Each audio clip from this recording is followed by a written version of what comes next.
वाशिम जिल्ह्यात काल जो मुसळधार पाऊस झाला याचा परिणाम रस्त्यावर झालेला आपल्याला दिसून येते। मी सध्या खुपसा फाटा ते मांगुळ जनक या रस्त्यावर असून अंचळगाव जो रस्ता होता या रस्त्यावरील जो नाला होता नाल्यावरील जो पूल होता हे पूर्णतः खचला आहे आणि या रस्त्या पूर्ण खचल्यामुळे या गावातील संपर्क तुटला होता। यामुळे नागरिकांना मोठ्या प्रमाणात त्रास झाला आहे। आपल्यासोबत काही नागरिक आहेत त्यांना त्याकडून जाणून घ्या नेमकं काय झालं होतं या परिस्थितीत नेमकीच काय होतं। काल झालेल्या मुसळधार पावसामुळे अतिशय महत्त्वाचा असलेला रिसोड येथे तालुक्याच्या ठिकाणी जाणारा मार्ग कुक्सा फाटा ते मांगुळ जनकच्या दरम्यान अंचळ येथील हा पूल अतिशय मुसळधार पावसामुळे या ठिकाणी खचून गेल्यामुळे नागरिकांचे या ठिकाणी अतोनात हाल झालेले आहेत। तरी सुद्धा प्रशासनाने तब्बल 15 ते 20 तासानंतर या कामाला या ठिकाणी सुरुवात केली आहे, परंतु भविष्यात सुद्धा असे पूल धोकादायक असून या ठिकाणी पुलाची उंची वाढवण्याची गरज या ठिकाणी भविष्यात आहे।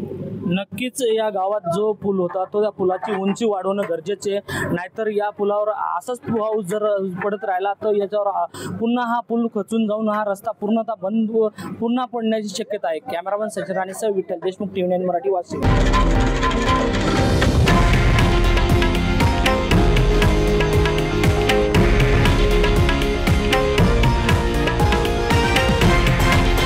हे आहे देशातील नंबर 1 न्यूज नेटवर्क आणि आपण पाहत आहात TV9 मराठी, एकमेव।